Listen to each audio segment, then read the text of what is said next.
Ok, dale. Sí. Señoras y señores, participantes de este segundo Congreso Latinoamericano de Ciencias Sociales de la Universidad Nacional de Villa María y el Precongreso Argentino del Consejo de Decanos y Decanas de Ciencias Sociales CODESOC Región Centro, en esta oportunidad bajo el lema Aportes y reflexiones a 40 años de la democracia en Argentina, poderes, proyectos y discursos en disputa. Saludamos y damos inicio a esta instancia tan esperada que permitirá cerrar esta cuarta jornada de trabajo. Se encuentran presentes las siguientes autoridades: señora vicerrectora de la UNBM, Elizabeth Taylor, el señor decano del Instituto de Ciencias Sociales, Gabriel Suárez, la señora legisladora provincial, Nora Bedano, el señor secretario académico, Javier Díaz Araujo, señora secretaria de Investigación y Extensión, Carla Avendaño, señora secretaria académica María Virginia Achad y nuestro invitado especial, el doctor Alejandro Grimson. Este congreso que se está desarrollando da cuenta de meses de trabajo hacia adentro y hacia afuera de nuestro instituto. Docentes, investigadores, estudiantes, graduados, equipos de trabajo administrativos y de servicios llevan desde adentro este evento. Pero una actividad de esta envergadura solo se logra en articulación interinstitucional. CODESOC, Claxo, Municipalidad de Villa María, Legislatura de la Provincia de Córdoba y el gremio docente de la UNBM. En esta oportunidad, nuestro esfuerzo se cristaliza en el reconocimiento que ha realizado la Legislatura de la Provincia de Córdoba. A continuación, daremos lectura de parte de los fundamentos y texto resolutivo de la Declaración número 37.249/D/23, aprobada por la Legislatura de la Provincia de Córdoba.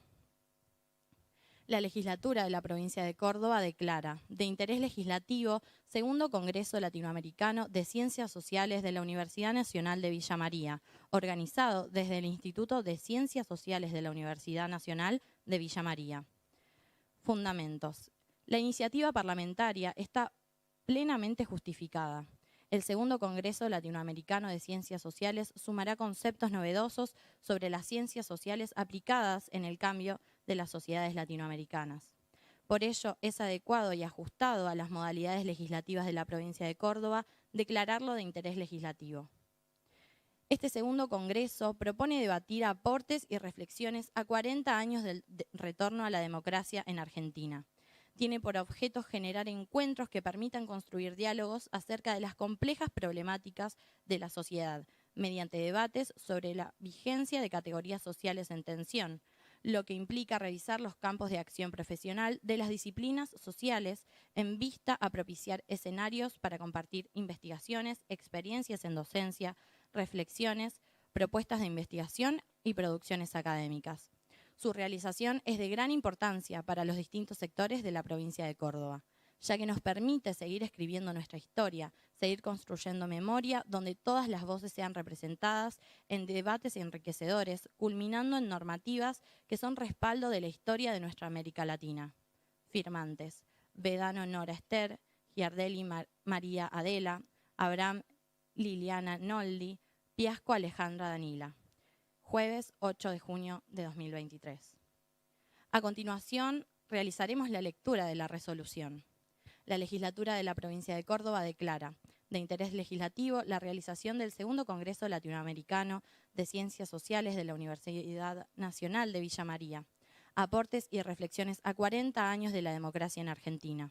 Poderes, proyectos y discursos en disputa, que organizado por el Instituto de Ciencias Sociales de la Universidad Nacional de Villa María, se desarrollará el día 5 al 9 de junio en las sedes situadas en San Francisco, Jesús María, Córdoba y Villa María. Córdoba, 26 de abril de 2023. Resolución 27.148/23. Firmado por Guillermo Carlos Arias, secretario legislativo de la Legislatura de la Provincia de Córdoba, y por Manuel Fernando Calvo, vicegobernador presidente de la Legislatura de Córdoba. Ahora sí, invitamos a la señora legisladora Nora Bedano a brindar su mensaje.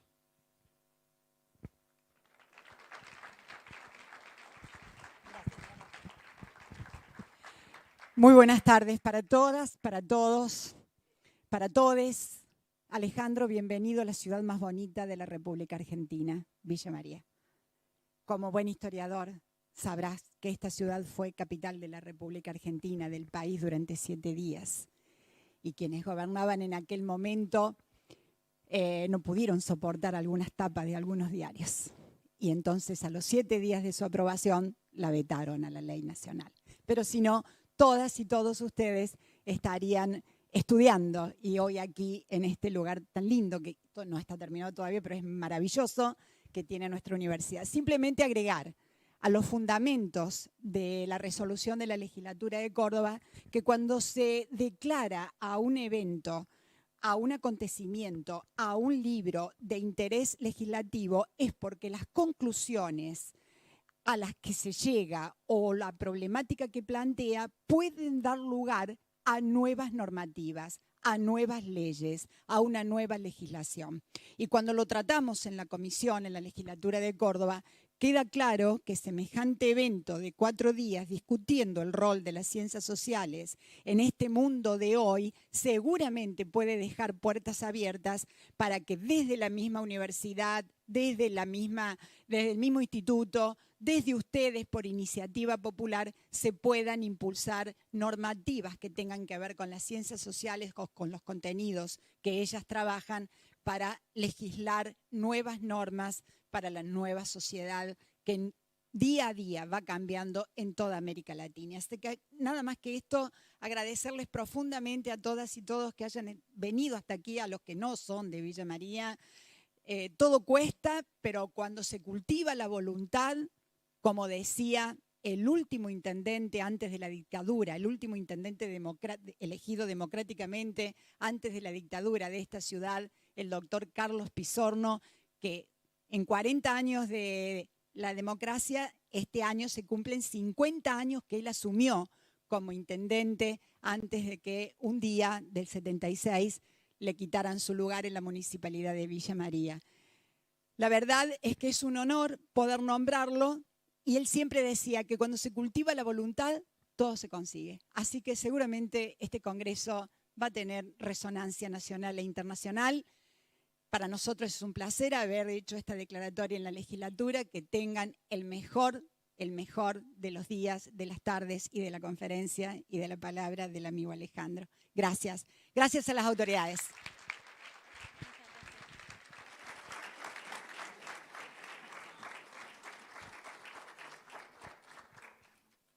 Agradecemos las palabras de la señora legisladora e invitamos a la señora vicerrectora Elizabeth Taylor a corresponder con su mensaje.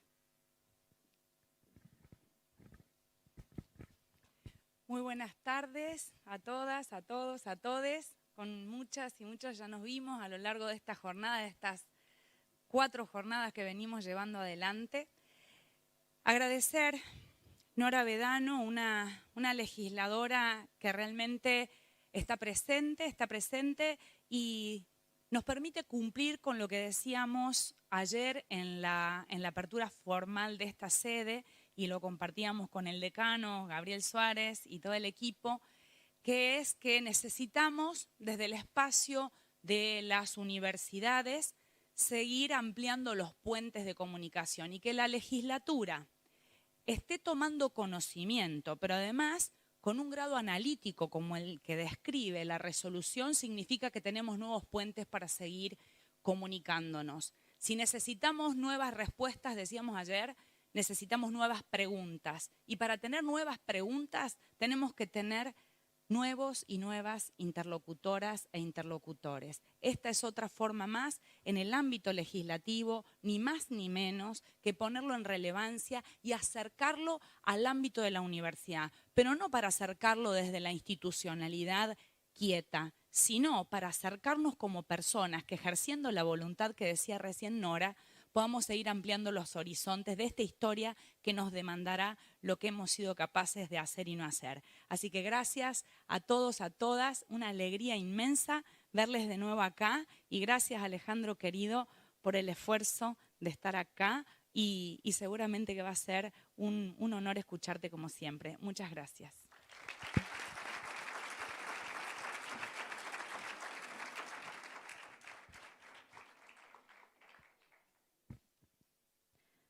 A continuación, invitamos nuevamente a la señora vicerrectora, al señor decano y a la legisladora provincial Nora Vedano para el acto de entrega del texto de la resolución.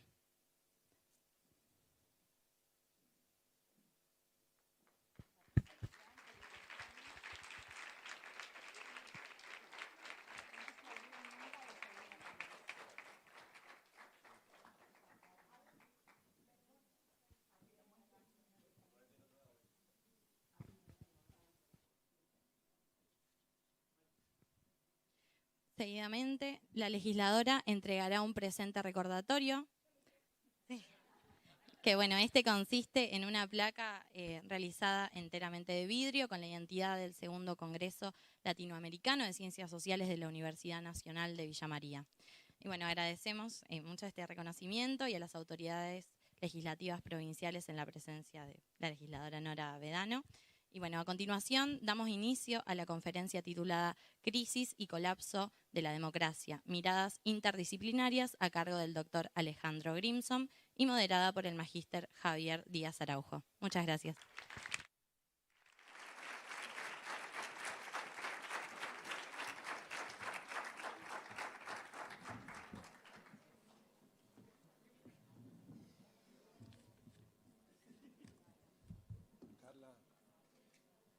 Sí, eso te iba a conseguir.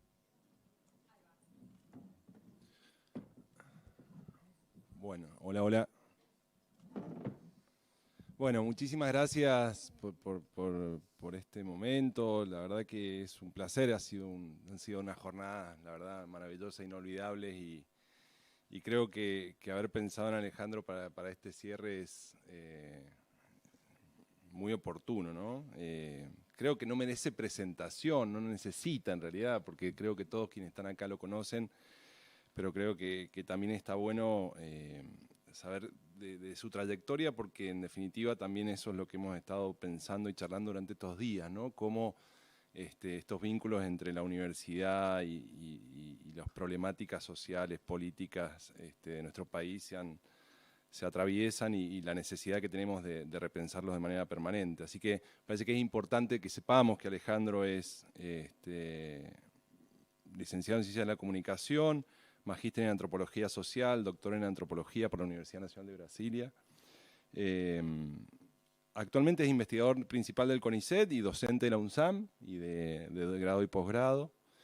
Pero también ha sido docente de grado y posgrado y profesor invitado en numerosas universidades de Latinoamérica y Europa. Trabajado distintas temáticas que tienen que ver con las desigualdades, la discriminación, las migraciones, los nacionalismos, zonas de frontera y culturas políticas, entre otros numerosos temas. Ha coordinado y dirige actualmente proyectos de investigación muy significativos sobre estas problemáticas que mencionaba, pero quiero destacar también lo que significó el trabajo de PISAC en el marco de las ciencias sociales. Bueno, ha dictado numerosas conferencias. Respecto a sus publicaciones he hecho un resumen muy ajustado, pero bueno, son numerosísimas. Quiero destacar algunos de sus libros, ya sea como autor o como coordinador, que tienen que ver con el significado, lo que es el peronismo, lo que significa el kirchnerismo, estudios sobre diversidad sociocultural en la Argentina, mitomanías, que creo que ha sido un trabajo que además ha trascendido también a otras modalidades de transferencia, como fue el trabajo que se hizo en Encuentro, me parece que ha sido muy significativo. En 2014, Culturas Políticas y Políticas Culturales. En 2013, Hegemonía Cultural y Políticas de la Diferencia. Además, tiene numerosísimas publicaciones en revistas nacionales, extranjeras. Ese trabajo también le ha merecido reconocimientos muy importantes. Él fue reconocido por el premio Jusey, el premio latinoamericano de tesis de maestría y doctorado de la FELAFAX y el premio iberoamericano de LASA, que es la Latinoamerican Studies, digamos, la Organización Latinoamericana de Estudios Sociales, para que quede claro. Y me parece que además quiero destacar particularmente porque este congreso está coorganizado por por el CODESOC, que es el Consejo de Decanos de Ciencias Sociales, que él ha tenido además un protagonismo y una tarea muy importante, acompañado también con nuestra vicerrectora, y que ha dado cuenta de lo que ha significado ese fortalecimiento de las ciencias sociales en nuestro país y de la puesta en valor de estas universidades y de sus facultades. Fue presidente e integrante durante varios años. Y creo que ahí también radica gran parte de su aporte y de su mirada. También ha tenido un protagonismo en distintos espacios de gestión, ha sido asesor presidencial y coordinó y presidió el programa de Argentina Futura. Pero creo que lo que Alejandro hoy digamos, no nos representa es de alguna manera esto que ha atravesado todo el Congreso, que es esta búsqueda, este desafío de pensarnos desde las ciencias sociales como protagonistas también de las transformaciones, ¿no? Como alguien que se compromete con las problemáticas de su país, con las distintas temáticas que nos atraviesan, a los intelectuales creo que representa a los intelectuales que no les da lo mismo, ¿no? Lo que está pasando alrededor, y que entiende las ciencias sociales desde una responsabilidad, de un protagonismo necesario para poder cambiar esa realidad. Así que, insisto, me parece que es alguien ideal para que nos ayude a pensar este momento y dar continuidad a estos debates que han estado presentes durante todo el Congreso. Así que, Alejandro, todo suyo.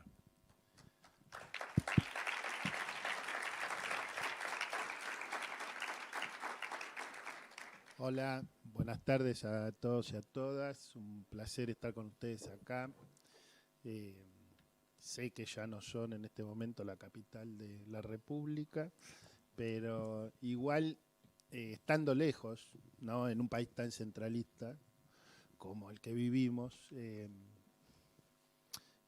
con una cabeza tan atrofiada, estando lejos, igual les quiero decir que desde allá, Villa María es uno de los lugares que se nota que están pasando cosas en la universidad, en las ciencias sociales, llegan las noticias de que hay eventos, hay congresos, hay visitas internacionales, hay circulación, hay producción de conocimiento. Y es algo que por ahí, desde el centro, se nota obviamente en las universidades que más allá hay muchas universidades en el área metropolitana, entonces las que más se destacan en eso, se nota cuando se destacan. Desde zonas mucho más alejadas es mucho más difícil, así que me parece que ahí hay un mérito importante, que es de todos ustedes y de todas. Y la verdad es que yo también estoy acá porque hace muchos años compartimos el proyecto del CODESOC con Elizabeth, conozco su proyecto, su compromiso, y también estar acá era una manera de manifestar mi compromiso con ese mismo proyecto, ¿no? Porque hay algo compartido en esta idea de producir conocimiento para poder construir una sociedad más justa. Después podemos disentir, tener diferencias, diversidades, miradas, debates, ojalá cuanto más debates mejor, acerca de esto, pero fortalecer la producción de conocimiento para lograr eso me parece que está en el corazón de lo que queremos hacer. Y creo que más allá de que a veces la presencia de una institución pública como la que acabamos de tener con la legislatura pueda parecernos una formalidad, es relevante también pensar una historia de las ciencias sociales en la Argentina y su relación con el Estado y los distintos poderes del Estado, para entender que lo que acabamos de presenciar hace varias décadas no lo hubiéramos presenciado, porque los poderes del Estado hubieran considerado que las ciencias sociales eran enemigas o enemigas o inútiles, o las dos cosas, ¿no? Pero en cualquier caso, no lo que dijo la legisladora recién, que es que de acá van a salir conocimientos críticos que van a permitir pensar y hacer otras cosas, ¿no? Que es una mirada que creo que habla de una creciente porosidad entre los poderes públicos democráticos y la vida universitaria y el pensamiento y la producción de conocimiento en las ciencias sociales. Bueno, en un evento que fui hace poco tiempo atrás, una de las personas que lo organizaba me preguntó: profesor, ¿va a mostrar un PowerPoint o va a decir algo? Y yo le dije, no, yo en general prefiero decir algo. Entonces, no voy a mostrar un PowerPoint. Y después me dijeron, mire, como está tan complicado el momento actual, si quiere podría hablar de algún libro, por ejemplo, el suicidio de Durkheim o algún libro de ese tipo, y la gente lo va a entender como una metáfora. O alguna cosa erudita para que nadie le haga preguntas sobre el presente. Y yo dije, no, que hagan las preguntas que quieran. Así que después hagan la pregunta que quieran y hablemos de lo que quieran, pero bueno, yo quería venir a hablarles de un proyecto de investigación que está en curso, que tiene que ver justamente con lo que llamamos crisis de la democracia y colapso de la democracia, que es un debate que está creciendo en el mundo y que obviamente crece también en la Argentina por las novedades que estamos teniendo en el último tiempo. Podríamos decir que entre 2015 y 2016 hubo dos hechos muy significativos a nivel global que a mi juicio cambiaron la etapa histórica mundial, ¿no?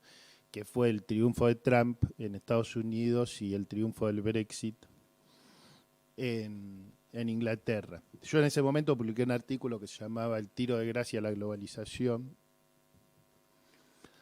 porque justamente, bueno, Gran Bretaña se iba de la Unión Europea y quería encerrarse en sí misma y ratificar el hecho de que es una isla, y Estados Unidos quería ubicarse en otro lugar en esa globalización que ellos mismos habían inventado como narrativa en 1990. ¿Por qué? ¿Por qué digo 1990? Nosotros sabemos lo que fue la Guerra Fría,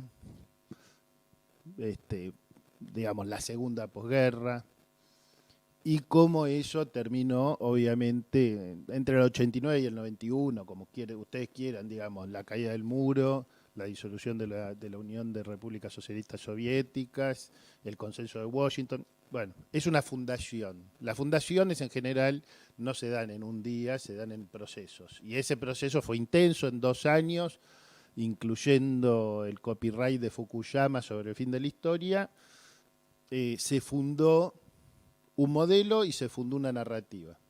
Y esa narrativa decía que no había nada más para discutir porque se había comprobado que el único sistema económico que funcionaba era el capitalismo y la única forma política que funcionaba era la democracia. Y lo que iba a haber era reinado de democracia y capitalismo. Eso trajo una sola cosa buena que yo sepa, que es que se acabaron por un periodo corto, pero por lo menos en otro país por un periodo más largo, los intentos de golpe de Estado financiados por Estados Unidos, ¿no? Eso es algo positivo, porque ya habían hecho tantos que no dejó de ser algo positivo que hubiera un viraje geopolítico en ese sentido. Pero más allá de eso, lo que hubo fueron 25 años, que acá en Argentina y en algunos países de América del Sur no los vivimos de la misma manera, ahora voy a explicar por qué, pero hubo 25 años de una hegemonía desopilante, impresionante, hasta 2015, de una hegemonía neoliberal basada en una democracia liberal.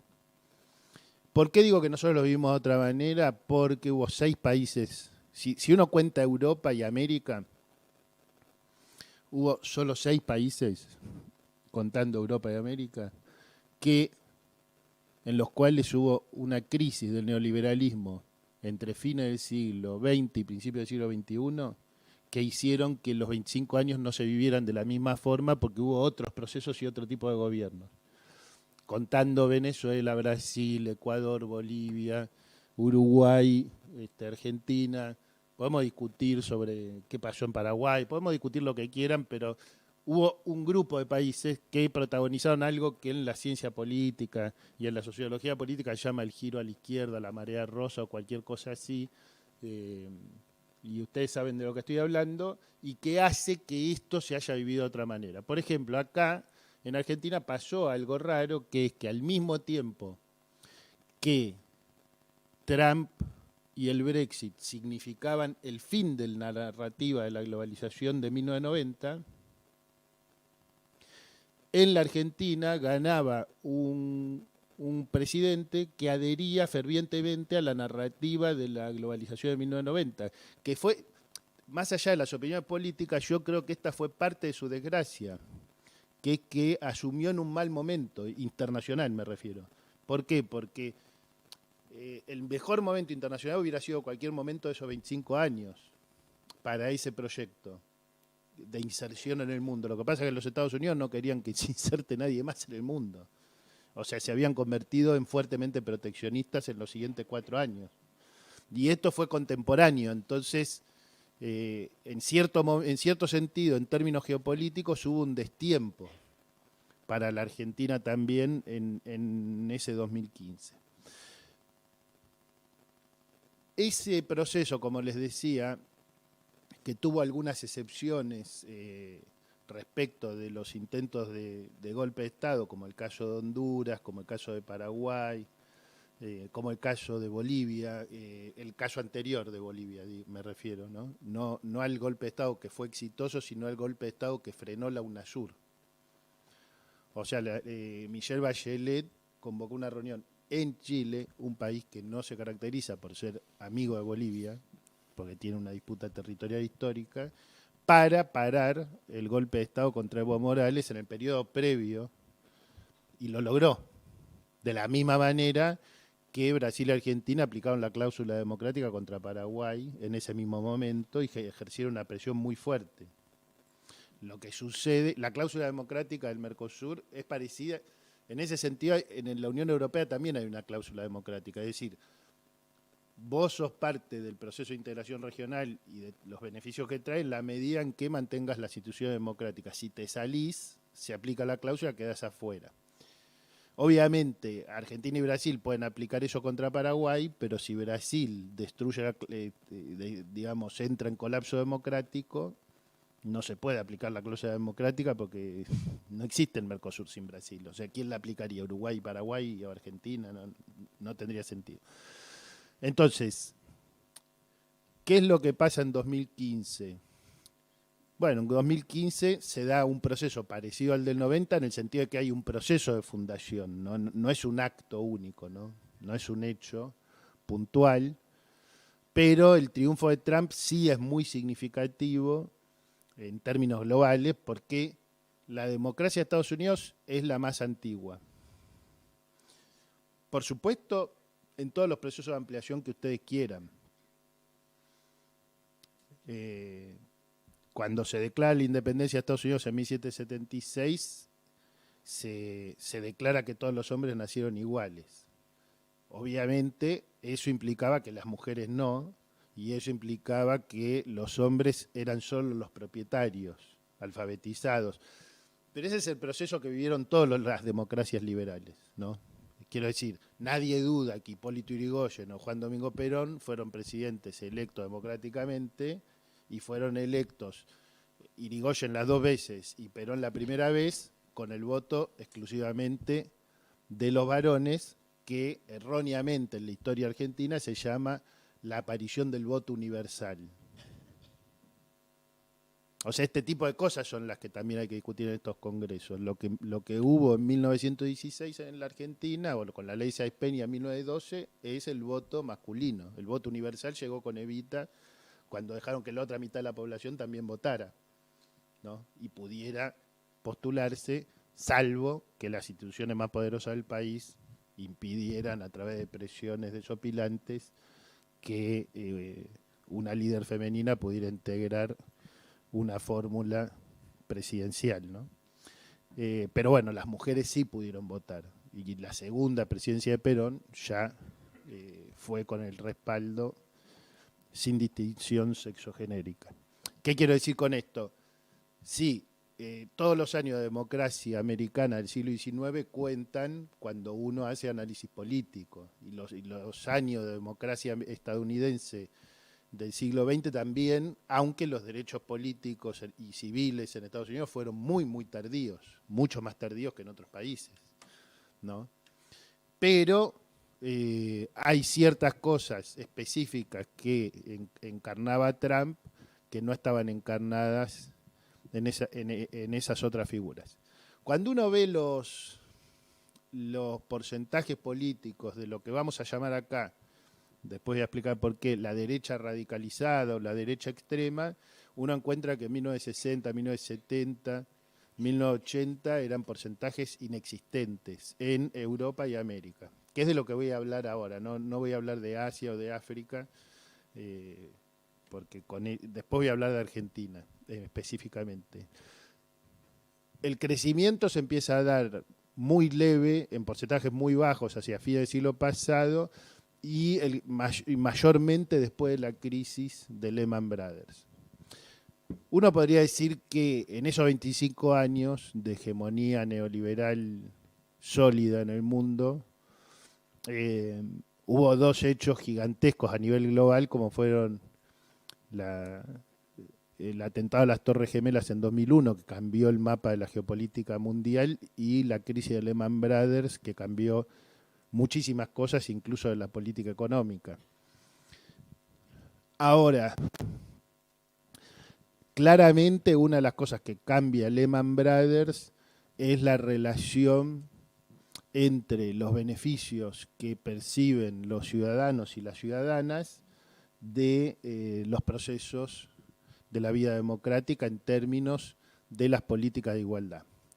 ¿Por qué? Porque acá hay una paradoja que es la paradoja constitutiva de la modernidad. La modernidad, ahora digamos, ubicándonos en la filosofía política del siglo XVIII y en la política de la Revolución Francesa y en las promesas de la Revolución Francesa, la modernidad es igualdad. ¿Por qué digo que es una paradoja? Porque todos sabemos, por ejemplo, tomemos el caso sexo-género, todos sabemos que hay una desigualdad constitutiva, pero es justamente la noción de igualdad la que permite atacar la desigualdad constitutiva. De la misma manera, en todos los sistemas capitalistas del mundo hay una desigualdad estructural, pero al mismo tiempo es la promesa de igualdad la que permite pelear contra esa desigualdad estructural, que no se resuelve en la medida en que el sistema siga siendo capitalista y unos sean dueños de los medios de producción y otros se vendan su fuerza de trabajo en el mercado de trabajo. No se va a resolver en términos puros, pero sí existe una potencia política que está radicada en la propia promesa de que somos iguales. Después empieza la discusión, igualdad de oportunidades, igualdad ante la ley, igualdad de qué. En la realidad, digamos, desde el punto de vista sociológico, antropológico, no hay igualdad de nada, no hay igualdad ni de oportunidades, ni ante la ley, ni nada. Si quieren les doy ejemplos, creo que sobran y que los conocen muy bien.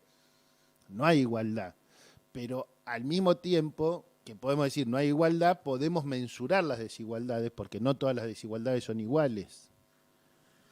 Por eso, por ejemplo, tomemos un caso, analizamos el índice de Gini y encontramos que hay países con niveles de desigualdad muy distintos, o que la Argentina hace 50 años era un país menos desigual que hoy. Sí, eran países capitalistas, ese era un país capitalista, este es un país capitalista, solo que hoy es un país capitalista con más polarización social que el que había hace 50 años. Y eso pasa en todo el mundo. Y cada vez hay menos personas que concentran el 50% de la riqueza mundial. O sea, pasa en todo el mundo, cada vez hay más desigualdad social y económica a nivel global. Entonces no es lo mismo qué desigualdad hay, etcétera. Lo que ocurrió, y varios de los estudios que hay sobre la distribución contemporánea muestran que estos procesos de concentración creciente, tanto en Europa como en América, tienden a que haya procesos cada vez más acelerados o más marcados o más relevantes políticamente y socialmente de movilidad social descendente, no ascendente. Es decir, que las nuevas generaciones vivan un poco peor o mucho peor que sus padres o madres y no mucho mejor como había sido en las generaciones previas, ¿no? Y eso que en la Argentina se ve mucho y a veces creemos que es un fenómeno exclusivamente argentino, es un fenómeno global que en la Argentina está más agudizado. O sea, en la Argentina es peor, en general, por muchas razones que después podemos profundizar. Ahora, ustedes tenían que hubo decenas y decenas de intentos de partidos, por ejemplo, nazis, filonazis o como quieran llamarlos, de presentarse a elecciones en muchos países del mundo y los sistemas jurídicos, judiciales, la justicia electoral, etcétera, les prohibió participar. Acá en la Argentina hubo casos de partidos muy chiquitos que estaban en contra de la Constitución, en contra de la democracia y tuvieron que disfrazarse de algo para poder presentarse, se presentaron, les fue muy mal, etcétera, quedaron afuera del sistema otra vez y tal. Esos partidos que fracasaron muchas veces después de la Segunda Guerra, en un momento decidieron hacer otros caminos, primero en Europa mayormente, y en este momento están presentes en casi prácticamente todos los parlamentos de Europa, tienen diputados. En el Parlamento Europeo tienen diputados. Y en este momento gobiernan una potencia económica como es Italia, gobiernan Hungría hace 10 años, tuvieron gobierno en Polonia y pueden ser gobierno en otros países. Ya fueron al balotaje varias veces en Francia. Si uno ve las tendencias, es probable que en algún momento sean gobierno en Francia. Si se van a quedar o no, no lo sabemos. Ahora, en realidad, cuando hablamos de derecha extrema, este es un fenómeno, que es el fenómeno del surgimiento de nuevos partidos. Por ejemplo, bueno, el más antiguo, de los más relevantes, el más antiguo es el Frente Nacional Francés, ¿no? Con Le Pen padre y Marianne Le Pen en la actualidad. Pero hay muchos otros fenómenos. Alternativa por Alemania, que es la derecha extrema en Alemania, ingresó al Bundestag, al Parlamento alemán, y por primera vez el ritual que se hace en Alemania en conmemoración del Holocausto de la Segunda Guerra Mundial implicó que un grupo de diputados, es decir, los diputados de Alternativa por Alemania, se retiraran del recinto. Fue la primera vez, no había pasado nunca desde el año 46. Y eso es un punto exclusivamente simbólico, si quieren, pero obviamente no es un tema puramente simbólico y además cuando uno mira los mapas electorales lo que ve es que los mejores desempeños electorales de Alternativa por Alemania se produce en las zonas que eran anteriormente Alemania comunista y mucho peor le va en lo que anteriormente era la Alemania capitalista. Es decir que hay un problema que viene de lejos, que es que hay deudas muy grandes de las promesas de la integración alemana que no se saldaron y que están vinculadas a este fenómeno. Lo mismo, otro fenómeno similar, bueno, podría ser Vox en España, ¿no es cierto? Llega en Portugal y así en cada uno de los países de Europa hay otro fenómeno. Ahora, junto con este fenómeno que es el surgimiento de los nuevos partidos, hay otro fenómeno, que es el que vimos en Estados Unidos, que es el fenómeno de la derechización o la radicalización de partidos tradicionales. Porque si ustedes miran el mapa político de los países donde surgen nuevos partidos, como el caso, por ejemplo, de España, surgieron Vox y Podemos en dos momentos distintos, esos partidos se quedan con parte de los votos de los partidos tradicionales que ven erosionadas la cantidad de votos o el porcentaje de votos que reciben. En el otro caso, no. En el otro caso hay un partido tradicional que gira hacia una derecha extrema, como en el caso de lo que pasó con Trump, ¿no? Y así podemos mirar en cada uno de los países si lo que estamos viendo es el proceso del surgimiento de una nueva fuerza política, como en el caso de la Argentina, o la derechización de un partido ya preexistente, como en el caso de la Argentina. O sea, en la Argentina suceden las dos cosas, ¿no?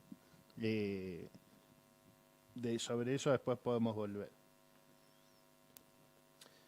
Pero yo les decía lo de Trump, pero también en el mismo año, al mismo tiempo, Bolsonaro triunfó en la principal economía latinoamericana. Es cierto que haciendo trampa. O sea, lo metió preso a Lula, no le permitió competir, no le ganó a Lula,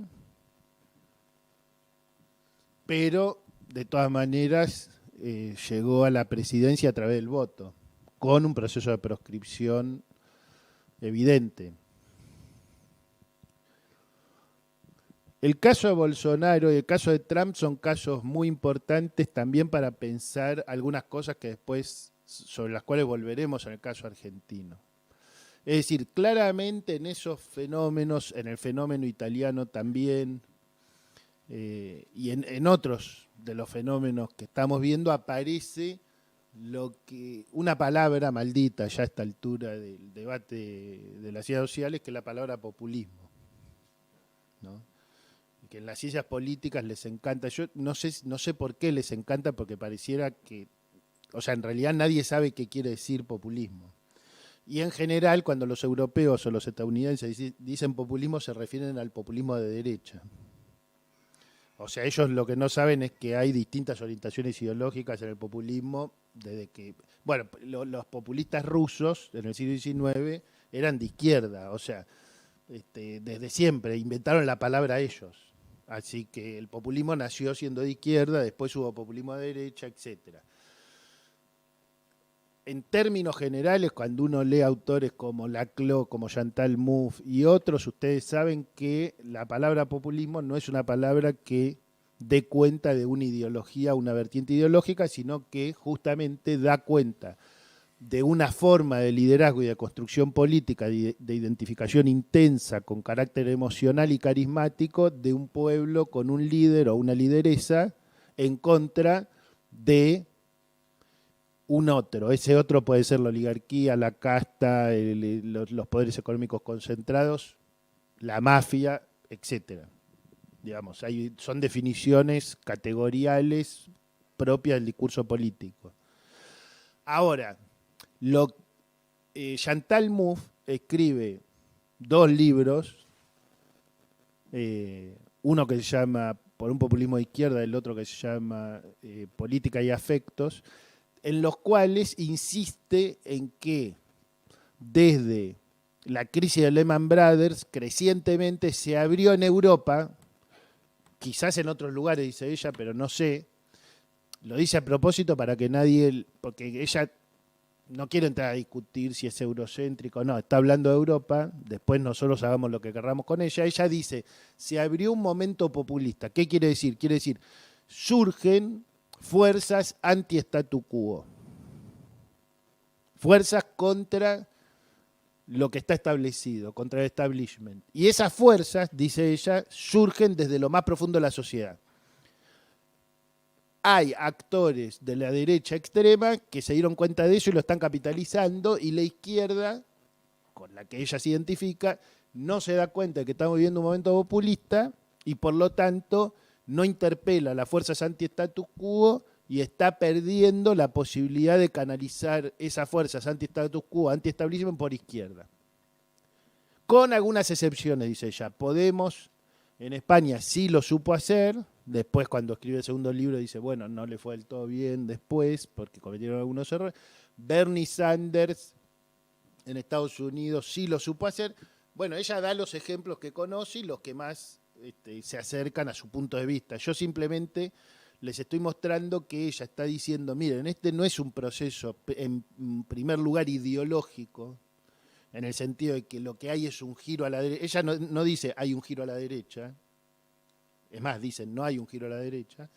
Lo que hay es un movimiento anti-establishment porque 2008 y la crisis de los subprimes y los procesos que se vivieron ahí fueron una estafa masiva, una desilusión, una gran insatisfacción democrática, una gran desconfianza hacia los liderazgos tradicionales. Hay un fracaso en la fuerza de centro-derecha de las promesas de 1990, que eran promesas de paz, amor, igualdad y prosperidad, y no se cumplieron. Y hay un fracaso, dice ella, de las fuerzas socialdemócratas que cuando vieron que la derecha se hacía fuerte, claudicaron y terminaron convalidando un modelo neoliberal. en términos económicos, en términos sociales. Entonces, si Chantal Mouffe tuviera razón, hay una serie de episodios que se podrían discutir en América Latina y podríamos llegar a distintas conclusiones. Y seguramente van a seguir siendo parte del debate durante muchos años.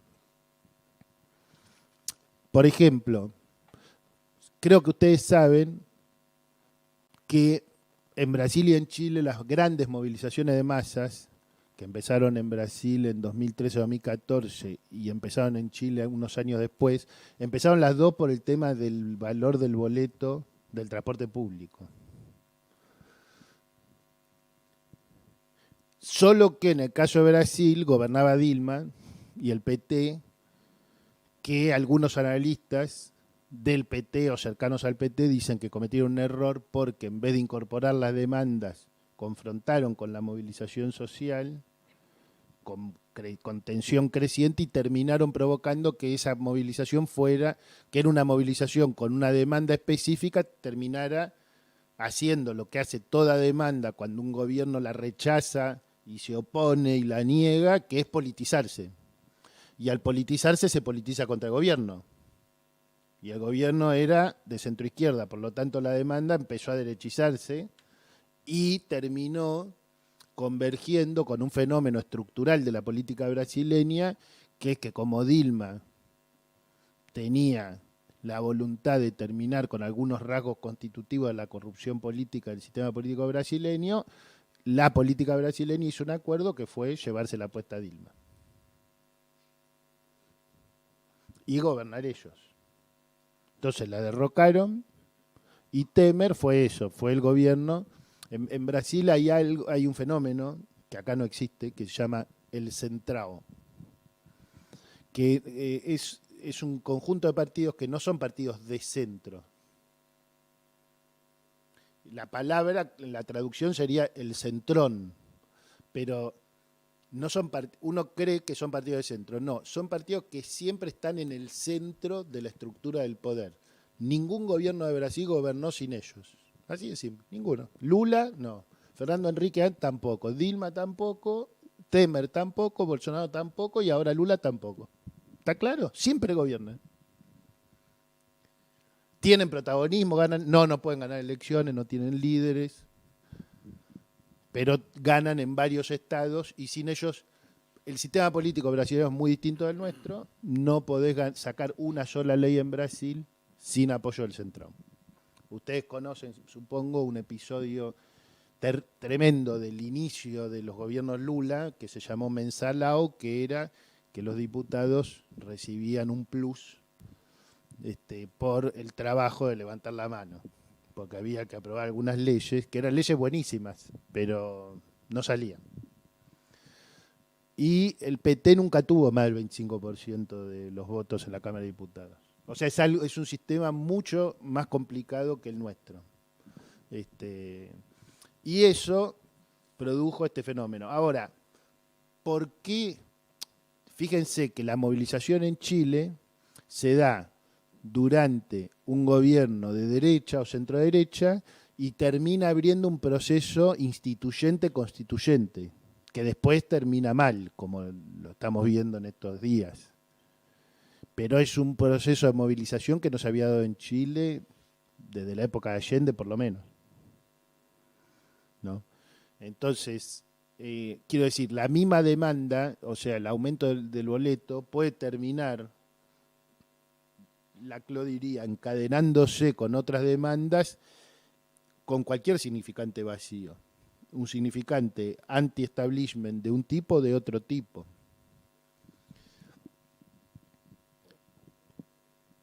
¿Por qué esto es importante? Porque nos está dando una información que a mi juicio es muy relevante, que es que cuando los fenómenos anti-establishment emergen,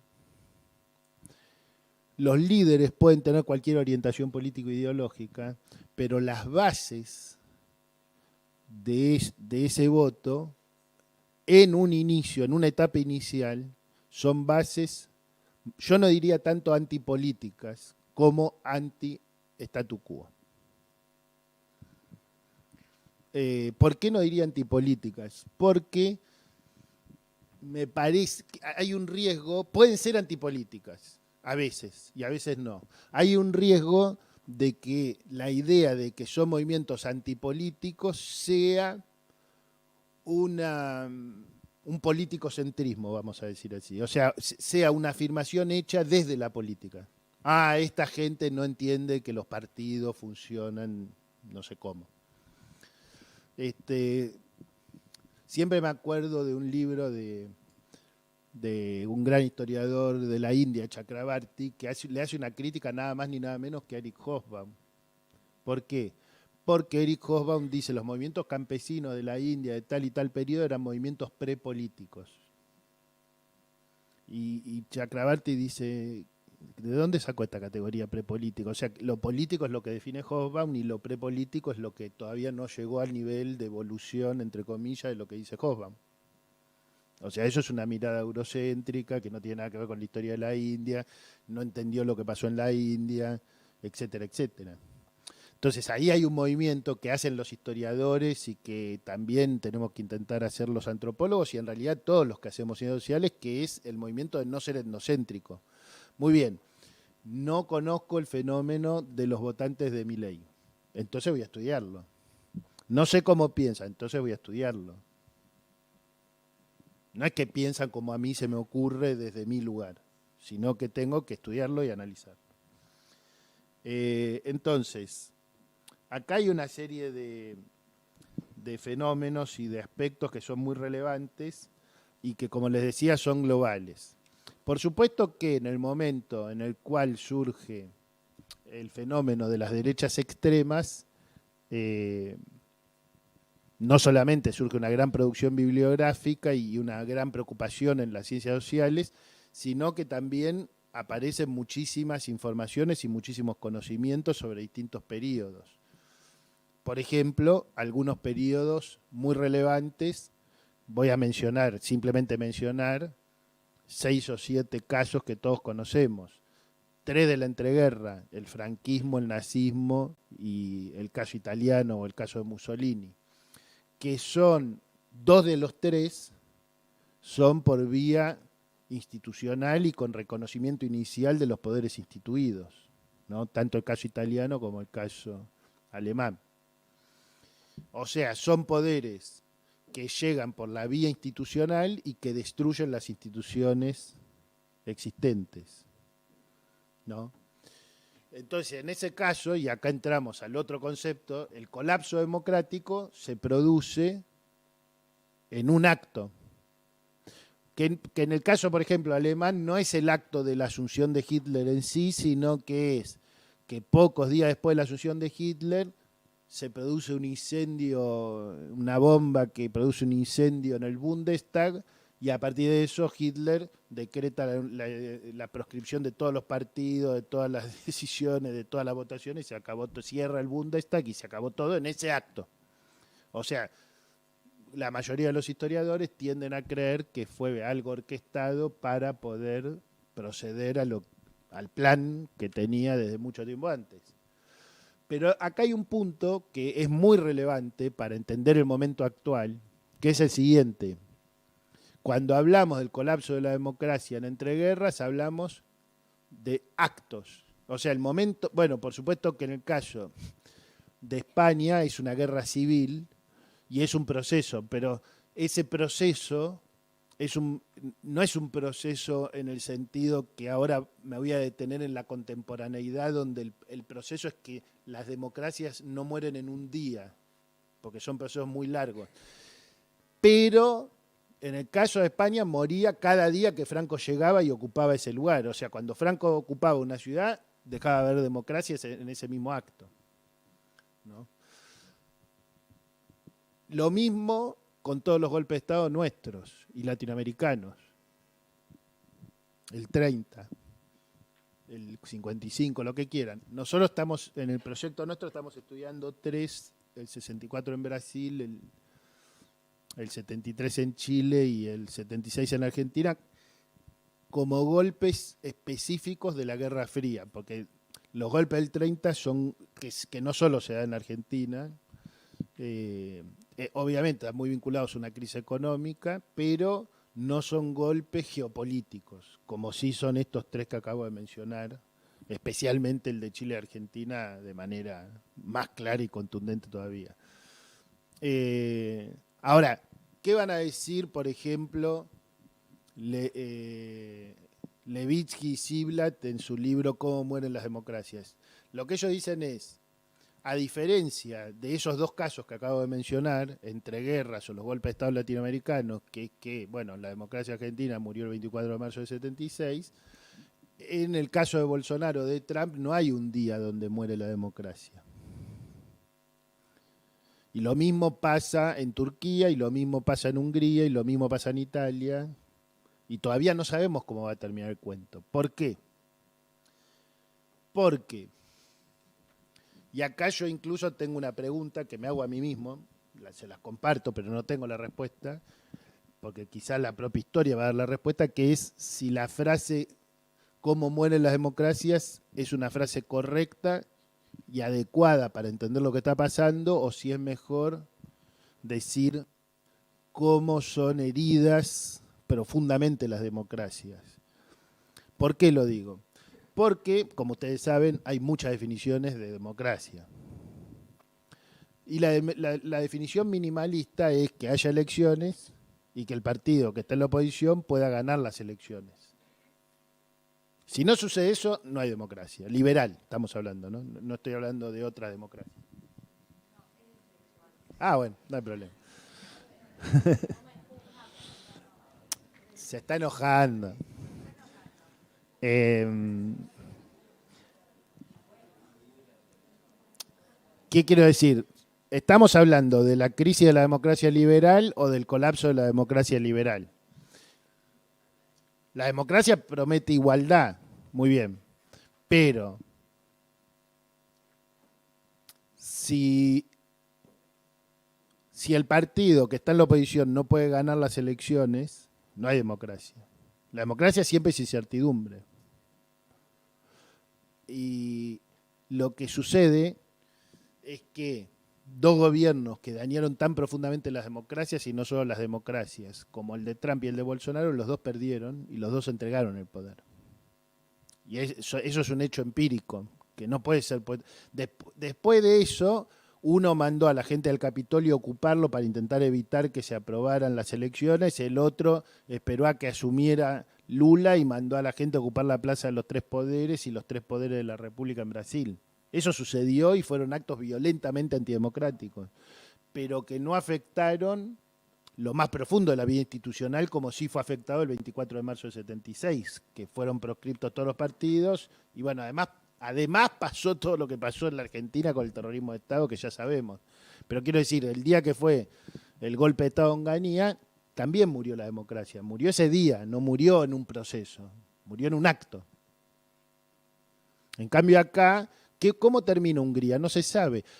Hay cláusula democrática en la Unión Europea, pero la Unión Europea no hace no hace sanciones contra Hungría, serias, sólidas, importantes, que impidan que siga sucediendo lo que está sucediendo. Por supuesto, y esto sí, también es importante entender todos los matices, por supuesto que Meloni, Orbán o los líderes de estos países donde las democracias están amenazadas, pero están en contextos de restricción de su capacidad de acción porque tienen mucho financiamiento de una Unión Europea que pone condiciones para ese financiamiento, trabajan todo el tiempo sobre el límite. Y no quieren salirse del límite. Meloni hoy dirige un país que tiene 200.000 millones de euros de financiamiento para los próximos años. Y si ella hiciera alguna de las cosas que pretende hacer, no tendría ese financiamiento. Entonces, ahí aparecen una serie de restricciones que también aparecieron en el caso de Brasil. En el caso de Brasil se dieron por otra vía las restricciones. ¿Qué fue lo que pasó? Hubo un momento de tanta irracionalidad en la implementación de la política económica, social e institucional del gobierno brasileño que se requebrajó la élite económica brasileña y el sector principal del empresariado y de la burguesía nacional brasileña decidió que había que hacer algo para sacar ese tipo del palacio de gobierno. Y lo que había que hacer era actuar con racionalidad. Les había ido muy bien con Lula, había que terminar con eso. Fíjense que pasaron varias cosas.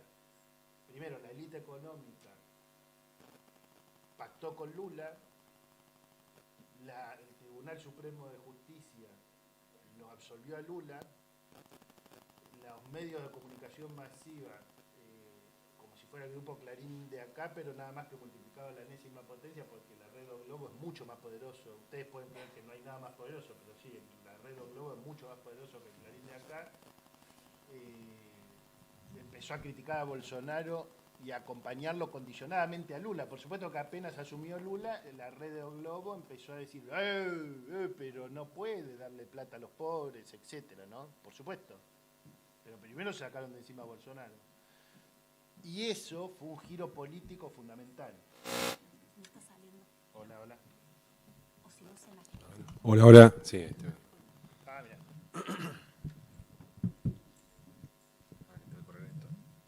¿Escucharon algo hasta acá?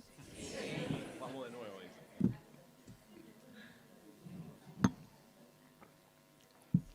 Bueno, ahora voy a entrar brevemente al caso argentino y después abrimos la discusión, pero lo que quiero decir de Brasil es que este cambio estuvo acompañado por otro que a mí me parece muy relevante para entender también el caso argentino, que es que cuando Bolsonaro ganó la elección en 2018,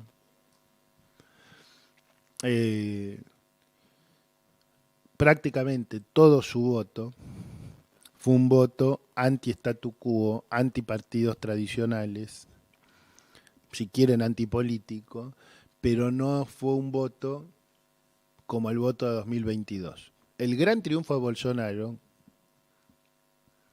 yo creo que hay dos triunfos de Bolsonaro. Uno, sacar el 48% de los votos, siendo probablemente el peor presidente de las últimas décadas de Brasil, compitiendo contra el mejor presidente de las últimas décadas de Brasil.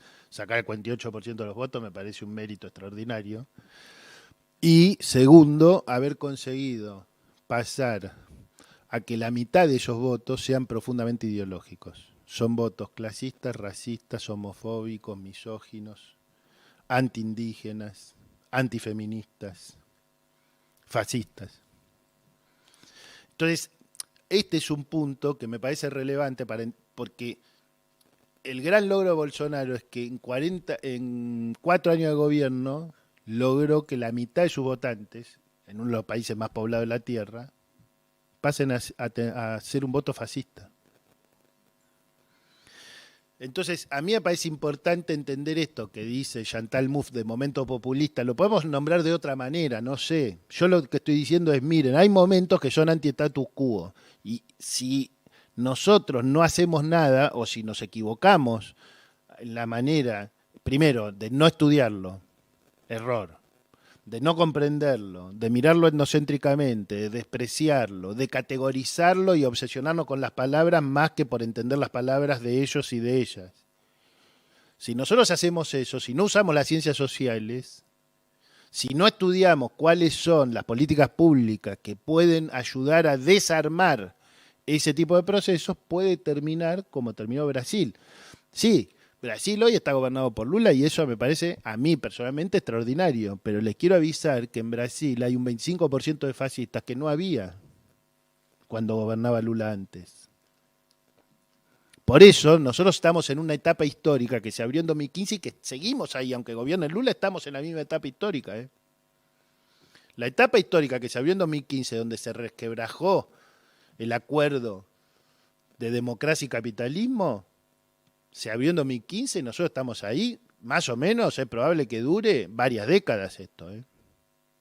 Esto no va a terminar de un día para otro, no. Cuando yo les conté el cuento, no, hubo Guerra Fría, hubo 25 años de democracia, y eso terminó hace 8 años, y no va a terminar ahora por magia, va a ser un proceso. Y en ese proceso las ciencias sociales van a estar involucradas, sí o sí. ¿Por qué? Porque la pregunta es cuáles son las condiciones necesarias o suficientes, y no sabemos, para que se den este tipo de fenómenos. Nosotros estamos trabajando interdisciplinariamente, ¿por qué? Porque hay una dimensión económica inexorable, que es qué pasa con el tema recesión o crecimiento en los contextos de surgimiento de este tipo de movimientos.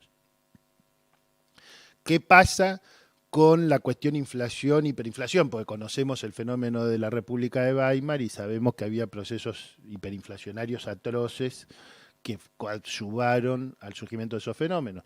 ¿Qué pasa con el tema de distribución del ingreso? ¿Qué pasa con el tema empleo-desempleo? ¿Qué pasa, como en el caso de Estados Unidos o en el caso de Brasil, o quizá en el nuestro también, con fenómenos de resentimiento por el hecho de que otros ascendieron? ¿No? Nancy Fraser, una gran pensadora política, filósofa política estadounidense, postmarxista, llamó esto el neoliberalismo progresista, que además de matrimonio igualitario, identidad de género, cosas por el estilo, interrupción voluntaria del embarazo, cosas de ese tipo, estaba a favor de que las personas pudieran ganar lo mismo si tenían color blanco, negro, amarillo, rojo en su piel. O sea, un capitalismo más moderno que explota, pero a todos por igual, a los negros, a los blancos por igual. No es que o sea, no necesita explotar más a los negros por ser negros, ¿se entiende? Entonces era progresista, porque no estaba en contra de las minorías. O sea, Obama, por dar un ejemplo, Clinton, Rodríguez Zapatero, que es un tipo que no es neoliberal, pero le tocó gobernar en esos 25 años que yo describí antes. Lo que también esas cosas sirven para entender que cuando a vos te toca gobernar en esos periodos, bueno, tu margen de acción está dentro de eso. Bueno, sigo.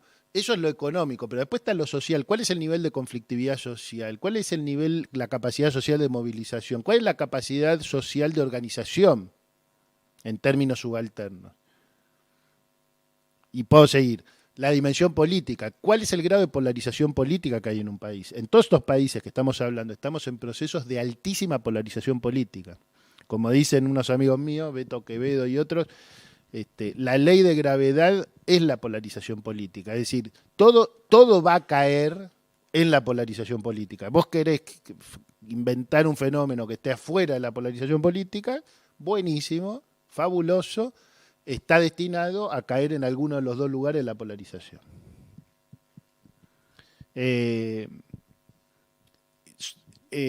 ¿Cuál es, sigo con lo político, cuál es la crisis o no de representación política o de legitimidad o deslegitimidad, de desconfianza hacia los viejos líderes políticos o los viejos partidos tradicionales? En todos los casos que surgen fenómenos fuertes de este tipo, se ve un claro declive de los partidos tradicionales, que los politólogos llaman partidos de centro, no porque sean realmente de centro, sino porque son de centro izquierda, centro derecha, pero no son extremos en el sentido de que no quieren romper todo, hacer la revolución, cerrar no sé qué, matar gente, cosas por el estilo, ¿no? O en la dimensión cultural, que es un punto crucial, porque en todo el caso de Europa, en el caso de Estados Unidos, en el caso de Chile, está muy ligado al tema de la xenofobia contra los inmigrantes. La inmigración la inseguridad y la inmigración son los dos grandes temas. Y los inmigrantes tienen la culpa de todo. En el caso argentino eso no funcionó. Yo ya había hecho un estudio en 2001, porque yo venía estudiando xenofobia en la Argentina desde mitad de la década del 90 y en 2001, 2002 desapareció la xenofobia. Desapareció no, pero no había voces xenófobas con potencia pública, cuando había habido.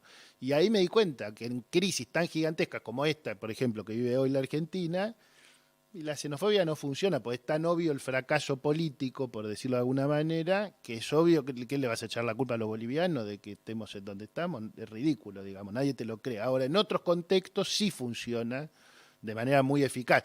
Ahora, ¿qué pasa? Yo lo llamo heterofobia, ya no en el sentido de xenofobia, sino fobia al otro, diga, o a la otra, o al distinto, ¿no? O sea, fobia a la diversidad, para sintetizar homofobia, misoginia, lo que quiera.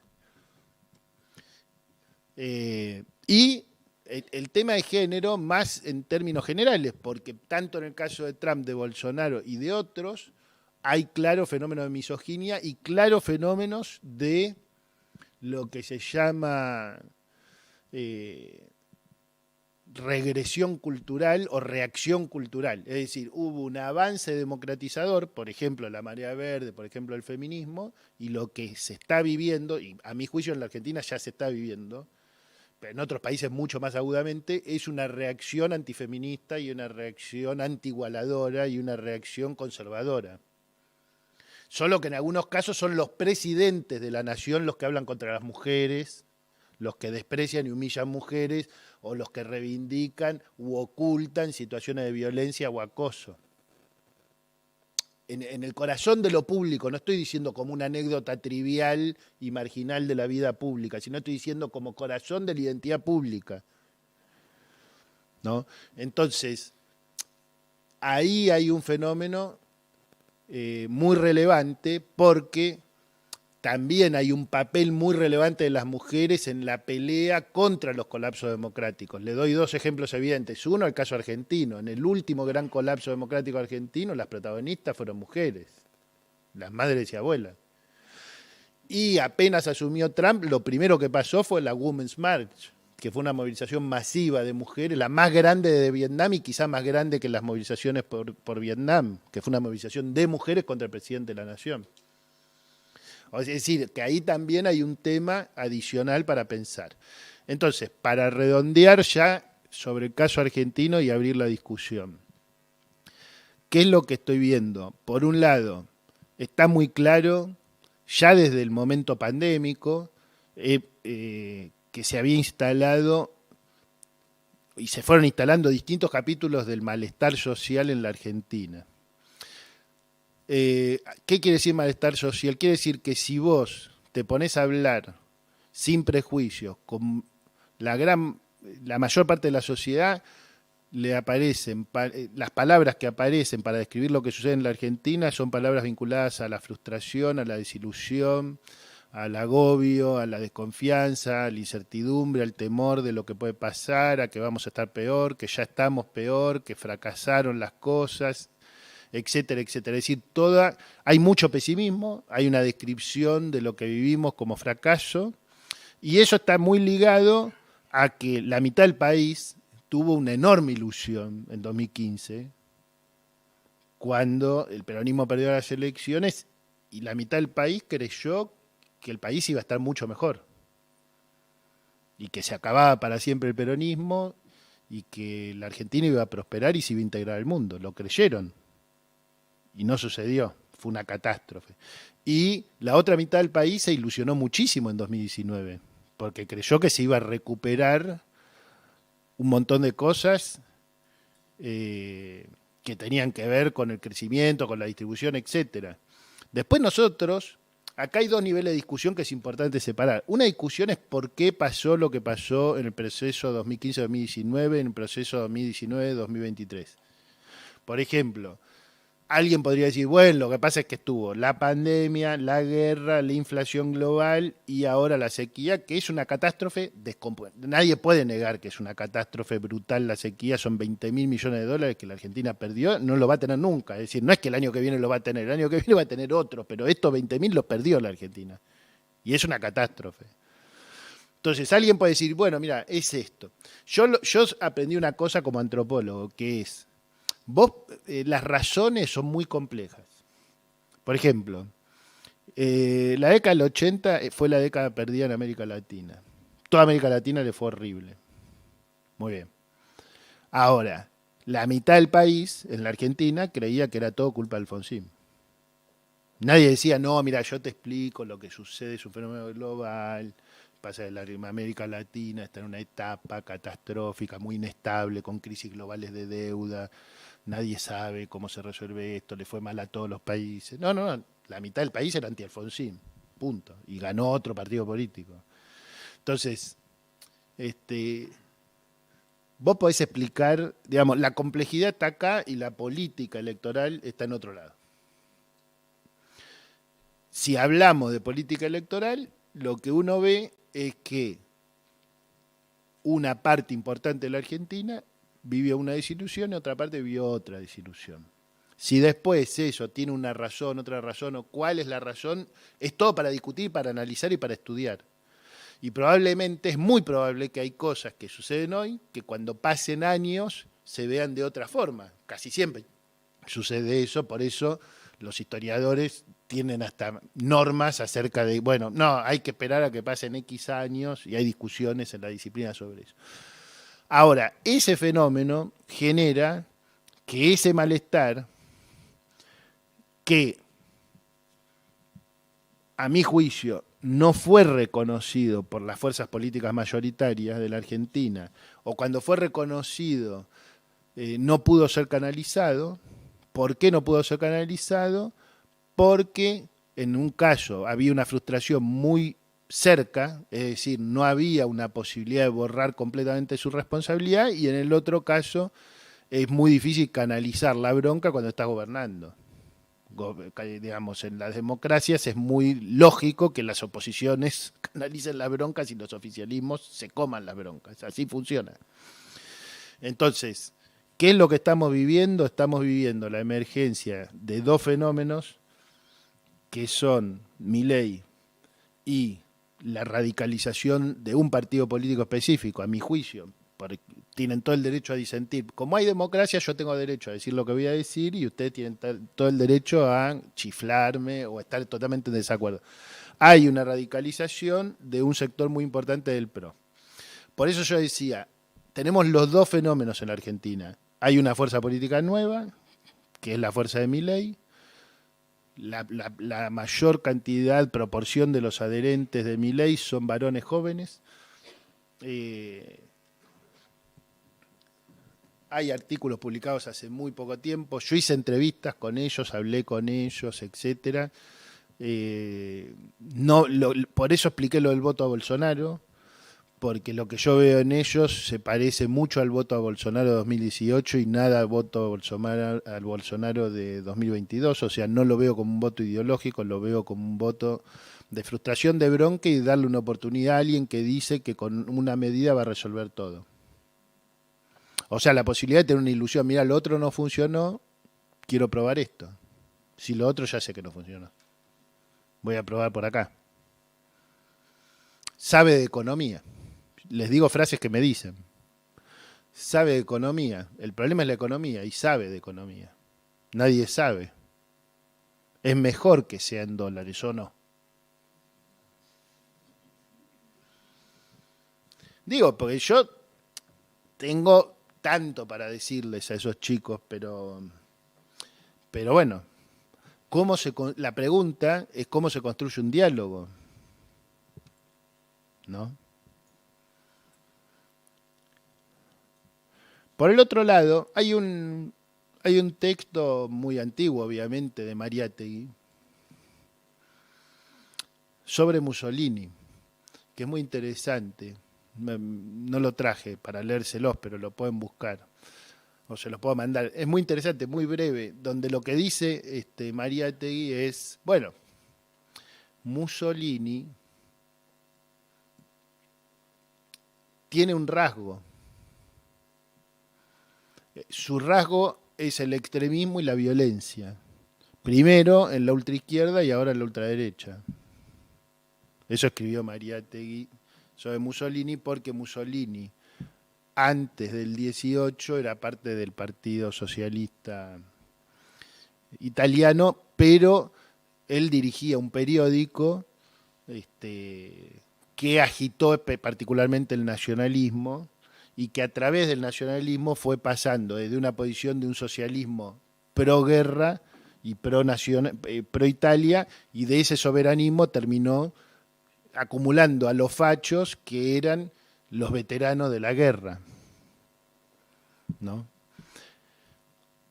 Entonces, ¿por qué mencioné esto? porque sobre el malestar social.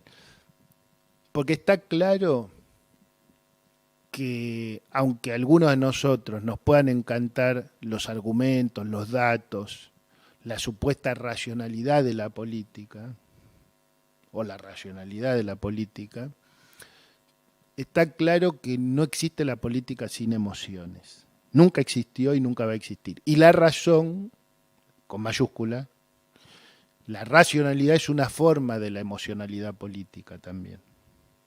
No es la ausencia de la emocionalidad política, no es lo otro de la emocionalidad política, es una forma de la emocionalidad política. Entonces, todos nosotros sabemos que no podemos tener idea de cómo hubiera sido el periodo entre guerras sin la humillación de Versalles. ¿Qué es la humillación de Versalles?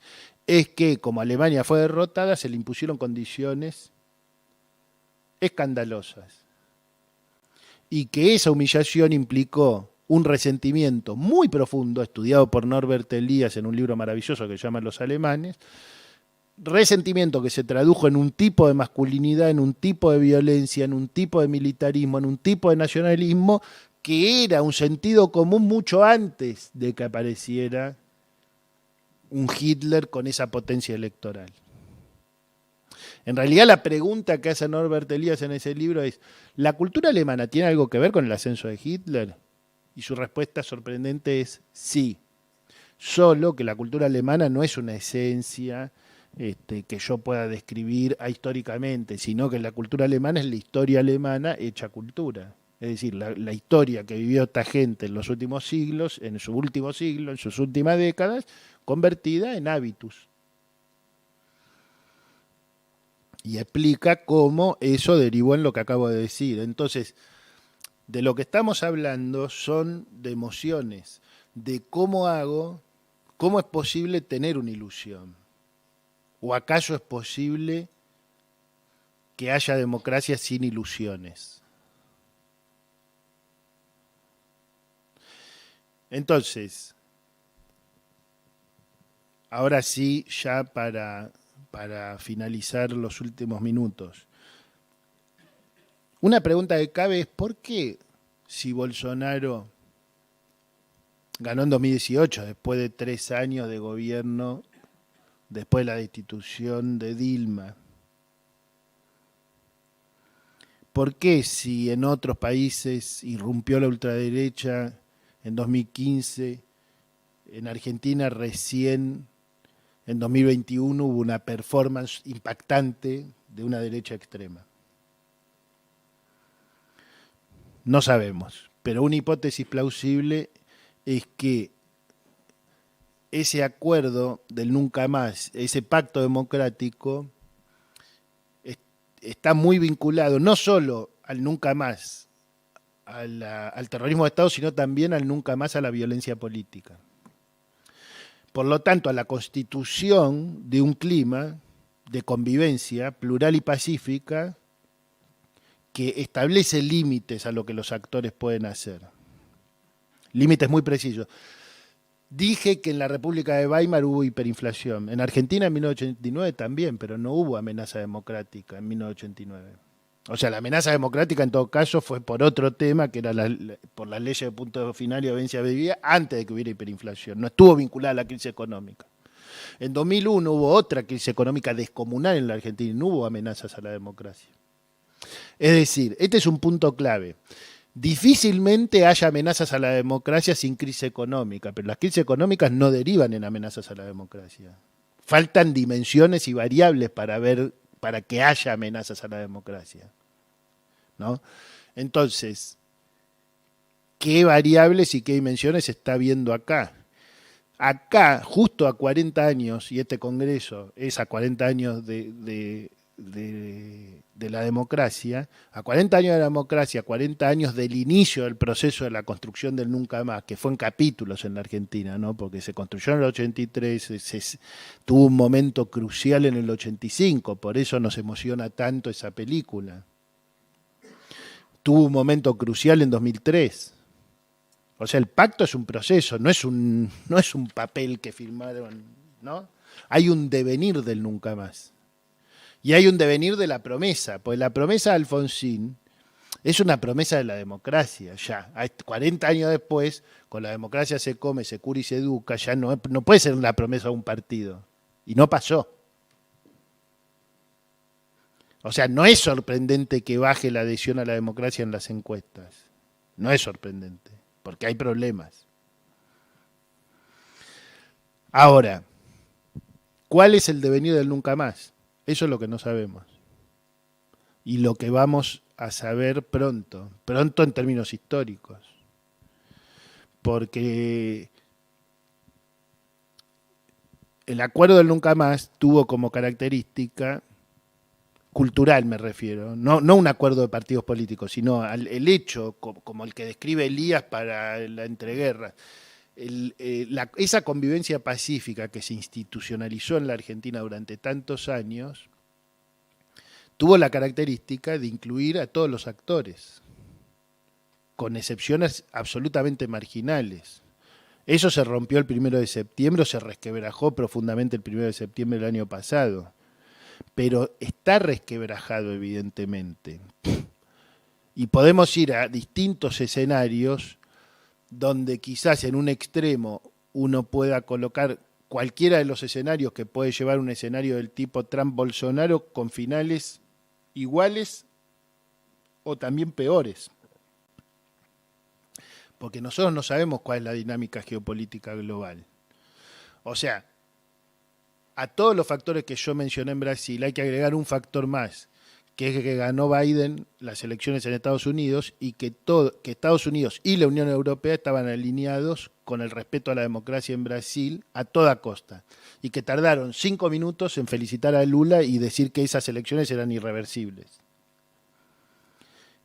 Si ese contexto fuera distinto porque ganara Trump y porque algunas potencias europeas estuvieran en manos de la ultraderecha, la realidad hubiera sido muy diferente, ¿eh? Porque el golpe del 76 sin Estados Unidos no hubiera existido, el golpe contra Allende tampoco hubiera existido sin Estados Unidos. Entonces, lo que quiero decir es, tanto en la dimensión más compleja y que menos depende de nosotros, o que no depende en nada de nosotros, que es la dimensión geopolítica, como en la dimensión más propia de la particularidad argentina, que es la única sociedad latinoamericana donde sucedió un fenómeno de este tipo, de un acuerdo de convivencia pacífico. No sabemos cómo va a ser eso en 2024 y 2025 porque estamos justamente adentro del periodo histórico, estamos atravesando el periodo histórico, estamos viendo cómo son los devenires del nunca más y de las deudas de la democracia. Entonces decía, en un extremo podemos ir hacia lo que Ziblatt y Levitsky llaman los procesos largos de muerte de la democracia. ¿Podríamos ir hacia ahí? No es imposible. No es para nada imposible. Por eso decidimos estudiar esto, porque eso no es imposible. Como eso no es imposible, hay que discutir y a estudiar todos los factores que inciden en dinámicas tan peligrosas para cosas tan relevantes para la Argentina como es su vida democrática. ¿Cuál sería el otro extremo? Que de una manera que seguramente no será mágica, de alguna manera que seguramente llevará tiempo, de alguna manera que seguramente será compleja, etcétera, etcétera, la democracia argentina pueda empezar a saldar sus deudas y pueda volver a construir un vínculo de legitimidad intensa con la ciudadanía y con el pueblo. Y entonces podamos tener mayor certidumbre de que puede haber sequía o no, y no es lo mismo, pero el futuro se va a decidir a través de los mejores mecanismos y ojalá mecanismos más intensos de democratización de la vida pública para que la democracia no sea solo una democracia liberal y una definición minimalista y en todo caso podamos ir hacia otros caminos que permitan la profundización de la democracia y la recuperación de las banderas de la igualdad. Obviamente, entre esas dos disyuntivas aparecen todas las posibilidades y estamos en un escenario tan incierto en esos planos que creo que el papel de las ciencias sociales es especialmente relevante para poder entender lo que pasa en nuestra sociedad en cada uno de sus niveles y entender cuáles son sus desafíos y cuáles son las políticas públicas que nos pueden llevar a un mejor destino como país y como sociedad. Muchas gracias.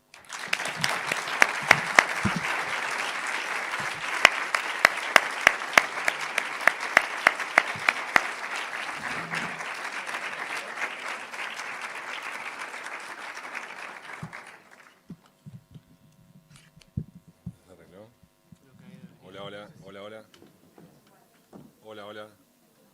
Bueno, hacemos sin micrófonos, total no. Bueno, muchas gracias Alejandro, la verdad que como una vez más creo que has logrado provocarnos, incomodarnos, diría yo también, y profundizar gran parte de los análisis que venimos haciendo, así que supongo que habrá también ahí algunas preguntas, reflexiones, comentarios respecto de estos desafíos, ¿no? No sé si alguien quiere arrancar. Creo que lo ha planteado justamente no tener miedo en esa búsqueda, así que creo que cualquiera de las preguntas que estén pensando pueden ser muy pertinentes en el desafío. Allá.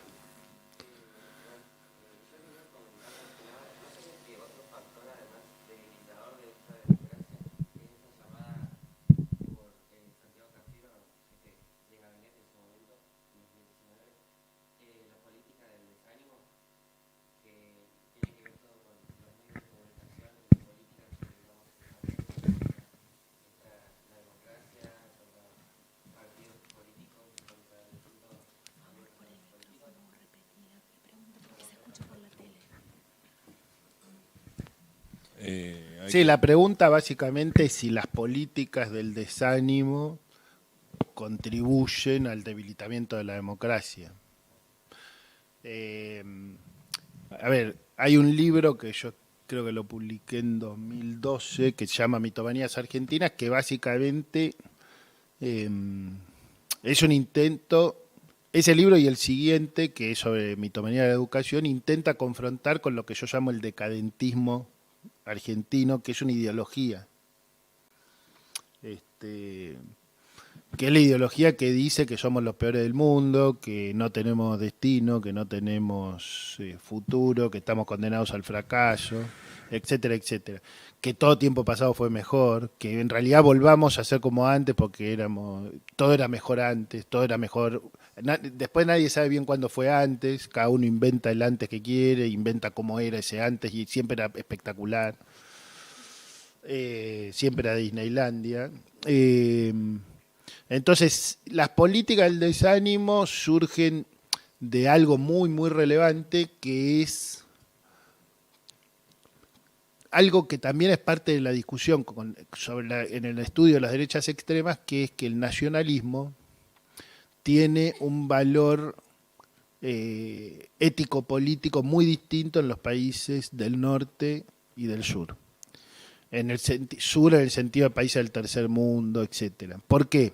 Pues en los países del norte el nacionalismo generalmente es excluyente, es contra los inmigrantes, contra los vecinos, contra el país que está al lado y sobre todo contra el sur, ¿no? Para que el sur no venga a hincharles y a molestarlos. En el sur, en general, el nacionalismo es para que la gente que vive en el norte no se quede con toda nuestra agua, con todos nuestros minerales, con todo nuestro litio y todo nuestro petróleo. Es solo para eso. Para que no nos pongan deuda de 57.000 millones de dólares. Es un poco para tratar de que no sea así, tan fácil, que nos saquen todo. Entonces el nacionalismo tiene otro sentido en el sur, porque el nacionalismo es, primero, no me gusta que me roben, y segundo es, no me gusta que me gobiernen. La democracia requiere, en los países no plenamente desarrollados, no hay democracia sin una cuota de nacionalismo. Cuando no hay ningún tipo de nacionalismo, si no hay soberanía nacional, no hay soberanía popular. Las políticas del desánimo tratan de socavar ese nacionalismo sano de querer la democracia. No, ustedes no valen nada. ¿Me entendés? O sea, es una estructura muy potente que tiene décadas y que es muy relevante en términos de estructura de poder global y nacional. ¿Alguien más?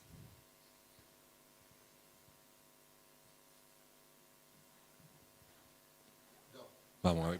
No, con micrófono, Gaby, porque me retan diciendo que no nos sale ahí en el...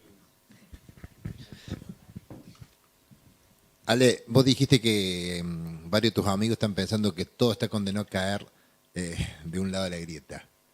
¿Sí? ¿Y vos qué estás pensando? ¿Hay posibilidad de salir, de buscar una mayoría distinta que una grieta o siempre, o estamos condenados en la coyuntura a la grieta?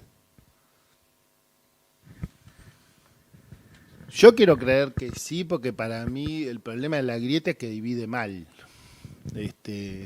Para mí la grieta siempre funcionará el poder, con mayúscula, el poder concentrado.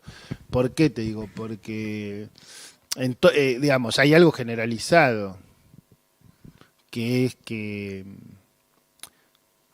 imagínate un país donde gobierna el partido político de las rosas blancas, vamos a decir así, y el gobierno de ese partido perjudica al 95% de los habitantes, pero el 45% de los habitantes votan a ese partido. ¿Cómo lo explicás? Bueno, todo eso es parte de los grandes misterios de la democracia y por eso existen las ciudades sociales. Si fuera obvio por qué pasa eso, ¿para qué no necesitaríamos ciudades sociales? ¿No? Pero justamente como no es obvio, como la gente no vota solo con su bolsillo, por ejemplo, eso sí está estudiado. Yo lo escribí en un libro, expliqué, hay gente en la Argentina que siempre va a preferir la jerarquía a la plata. O sea, le molesta mucho más, perdón que lo voy a decir como lo dicen ellos, que los negros suban, que los negros tengan guita, les molesta mucho más eso que perder unos mangos, pues igual tienen resto, pero no quieren tanta cercanía. Por ejemplo, esa ideología que está vinculada a lo que vos preguntabas antes, ustedes tienen que haber escuchado esta frase.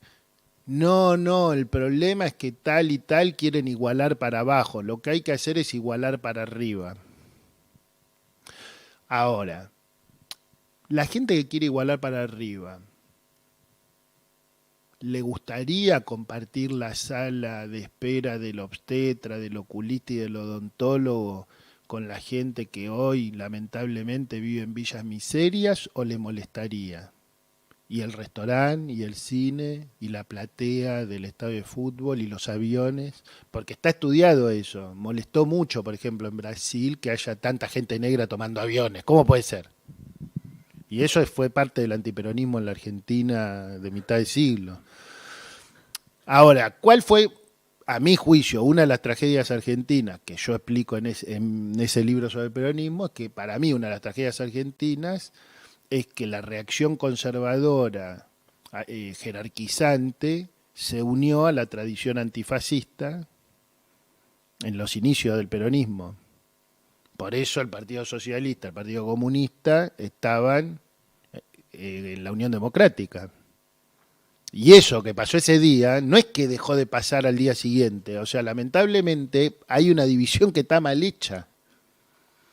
Y de pronto un partido de origen popular aparece de un lado, no se entiende, o sea, desde el punto de vista de las lógicas económicas y de quién gana y quién pierde, hay cosas que no se entienden. Por eso digo que la grieta está hecha de tal manera que al final termina perjudicando profundamente los intereses económicos de las grandes mayorías. Porque los que perdieron, entonces... En ese sentido, yo creo que o del lado más democrático y más popular de la grieta, según mi punto de vista, se intentan construir otro tipo de fronteras políticas más amplias, o se buscan reconstituir las cartografías identitarias para poder establecer fronteras que estén en lugares distintos donde están.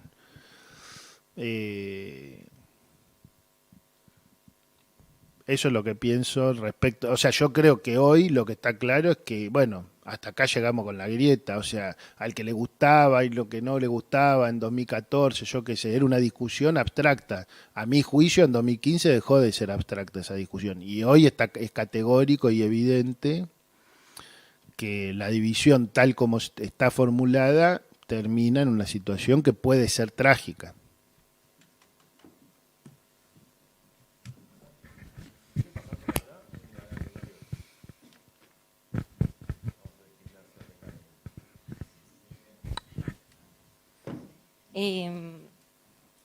Bueno, buenas noches.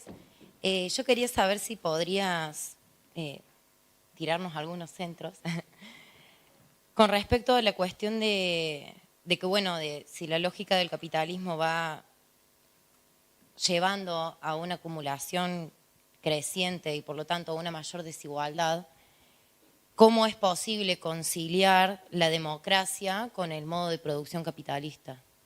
Es un poco, o si es posible, ¿no? ¿Cómo? A ver. Que si la lógica del capitalismo va llevando hacia una mayor acumulación, ¿cómo es posible conciliarlo con la democracia? Claro. A ver, desde un punto de vista abstracto, ahistórico, digamos así, si uno estuviera fuera de la historia, alguien puede afirmar que es completamente imposible. ¿Por qué? Por lo que vos acabas de decir. Vos tenés una lógica de acumulación y de desigualdad creciente por un lado, y por el otro lado tenés personas votando, y entonces es imposible, porque la gente va a votar en contra de la concentración, y los que tienen el poder de concentrar van a querer seguir concentrando, y eso se va a romper. Sin embargo, no sucedió. O sea, si vos mirás Francia desde la segunda posguerra hasta acá, no sucedió. En Alemania en la segunda posguerra hasta acá no sucedió. Entonces, y son muchos años, digamos, ¿no? Entonces, ahí entra a tallar la historia. Y en la historia real, que no es abstracta, pasan algunas cosas. La primera es que la gente no vota en función de esos intereses, necesariamente. A veces sí, a veces no. Por ejemplo, los 30 años gloriosos, que se llaman en Europa, digamos, 45-75, que se llaman 30 años gloriosos porque son la expansión del estado de bienestar. Bien. ¿Por qué se hizo la expansión del estado de bienestar? Porque existía la Unión Soviética y los países capitalistas dijeron, bueno, mejor perder un poco y no perder todo. Dicho rápidamente, es así. Una característica, y eso también mostrás que el periodo histórico existe, porque en ese periodo histórico, en Gran Bretaña, en Alemania, en Francia, etcétera, gobernaron partidos de centro-derecha y centro-izquierda. Y sin embargo, igual hubo estado de bienestar. No había discusión sobre estado de bienestar, las discusiones eran de otro tipo. Entonces, ahí hay un punto, ¿no? El otro punto es, bueno, muy bien, eso existió en ese momento, después lo destruyeron. Bueno, en el caso de Europa, la destrucción es bastante heterogénea, o sea, habría que ver a qué llamamos destrucción, o sea, no se parece en nada a la nuestra y mucho menos a otras destrucciones latinoamericanas. O sea, todavía hay ciertos niveles de estado de bienestar que están muy por encima de algunas cosas que vivimos en América Latina. Por supuesto, muy por debajo de muchas demandas europeas. Ahora, yo diría que la gran pregunta es si va a poder haber algo así como 10 años gloriosos, 20 o 30, en el sentido de más estado de bienestar, si no hay un polo de amenaza de que puedan perder todo. Y probablemente una de las cosas que estamos viviendo es eso, que es que se agotó el periodo en el cual sin ese miedo había algún nivel de regulación social y se están resquebrajando las regulaciones sociales de otro tipo y los sectores más concentrados están, ¿qué hacen? En Argentina se pagan muchos impuestos, bueno, me voy a vivir a Uruguay. Pero no se van a vivir a Uruguay, van, se inscriben y vuelven a vivir acá. Viven acá porque les gusta vivir acá, pero pagan impuestos allá y entonces sus ganancias no van a las escuelas de acá. Entonces, allá también sucede en Europa. Se van mudando de país para pagar los menores impuestos posibles. Y obviamente no es solo eso, es chantaje y operaciones de todo tipo. Entonces, hay una pregunta que es muy legítima en lo que vos preguntás, que es ¿cuáles son las condiciones históricas para que pueda existir esa coexistencia? O sea, si uno la piensa en abstracto, no podría existir. Ahora, en procesos históricos concretos sí puede existir, pero tiene que haber algunas condiciones. Y esas condiciones seguro requieren una potencia política transformadora que aparezca como un límite y una amenaza. Y esa amenaza no puede ser solo nacional. Porque yo creo que ahí hay otra lección de lo que está sucediendo con la derecha extrema en el mundo, que es que ellos están organizados internacionalmente. Y los think tanks de ellos existen y funcionan a nivel internacional. Y los mensajes que se distribuyeron en Brasil o que se distribuyen acá, hay cosas que dicen periodistas acá al aire que son las mismas frases que se dijeron en otros países del mundo, en Brasil y en Estados Unidos, las mismas frases. ¿Por qué? Pues están en manuales que funcionan ellos. Ahora, ¿cómo haces para disputar no solo contra poderes económicos de estas características, sino que tienen nivel de organización profunda a nivel internacional, cuando del otro lado lo que tenés en general, salvo honrosas excepciones, son armadas brancaleones?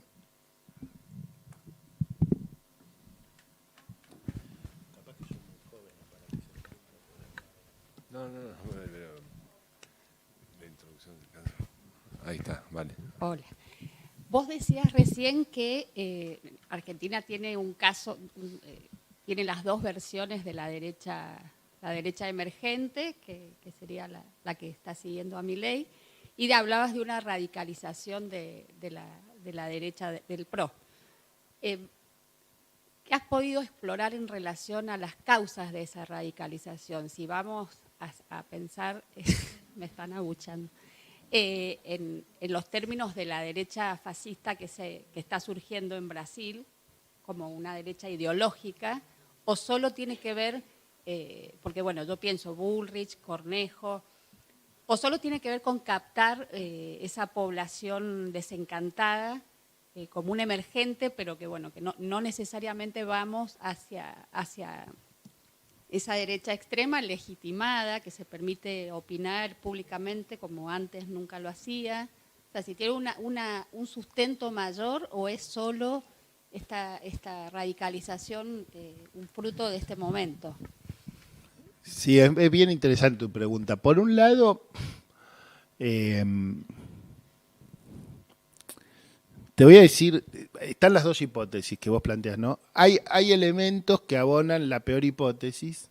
Esos elementos serían el caso Santiago Maldonado, por ejemplo, los casos de promoción de la delación a nivel ciudadano, a nivel horizontal, digamos, que son tipo de prácticas. La persecución, la judicialización y persecución de opositores, ese tipo de todas esas cosas plantearían la peor hipótesis. O sea, vos estás preguntando, che,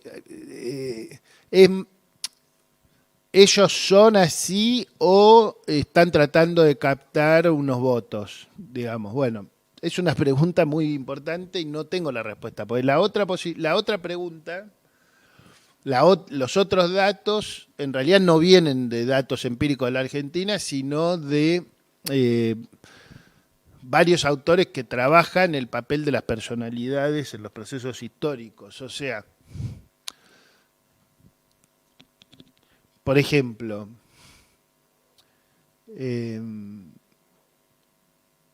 hay autores que dicen que si Charles de Gaulle, que representaba a la derecha francesa, a su vez no hubiera sido una persona con profundas convicciones democráticas, hubiera habido un proceso autoritario en Francia. Y lo mismo diría de los casos que tenemos nosotros adelante nuestro. Es decir, ¿qué tenemos delante nuestro? Personas que quieren eliminar al adversario, quieren encerrar a algunos, ¿cómo piensan ellos? Pues, todos pensamos en cómo salimos del dilema de Portantiero. ¿Cómo salimos del empate hegemónico, que está terminando en empate catastrófico? Bueno, una manera es construir otra frontera política, otro bloque histórico, otra alianza social, tener un poco más de pragmatismo, un poco menos de dogmatismo, o por lo menos otro dogmatismo que sea un poco más amplio y que te permita ganar y no perder, qué sé yo, cosas así. Ahora, quizás otros están pensando otras escenas. Por ejemplo, cuando vos hablás o escuchás algunas de las cosas que dicen los sectores más radicalizados de la derecha, dicen, bueno, acá lo que hay que hacer es reforma jubilatoria, reforma laboral, etcétera. El problema, ¿cuál es? El peronismo, ¿cuál es el problema? Que la gente va a salir a la calle, va a bloquear todo, si tratamos de hacer eso. Bueno, obviamente eso lleva a una situación de parálisis, o sea, ellos creen que la solución argentina es quitar derechos económicos sociales y creen que el peronismo lo obstruye y por eso hay empate, porque saca a la gente a la calle. Ellos van a seguir así, o sea, supongamos que ganan las elecciones, no sabemos si van a ganar, pero supongamos que ganan, ¿qué hacen? Votan las leyes que ellos creen, acelerando lo que ya dijeron, todo lo que van a hacer, etcétera, y después sale la gente a la calle y la bloquean y las derogan, o matan gente. ¿Se está resquebrajando el pacto democrático o en realidad estamos exagerando nosotros? ¿O la sociedad está harta de este status quo, de que nada se define, que no se impone ni un modelo ni el otro, ni un proyecto ni el otro, que es justamente lo que describe Portantiero, y empieza a haber más aplausos para el policía que mata?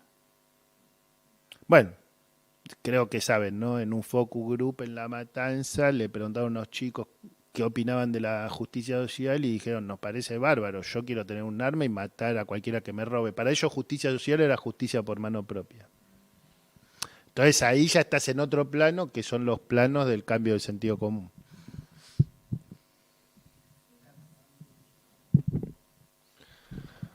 Bueno, creo que estamos. Bueno, muchísimas gracias, Alejandro. Un aplauso para que...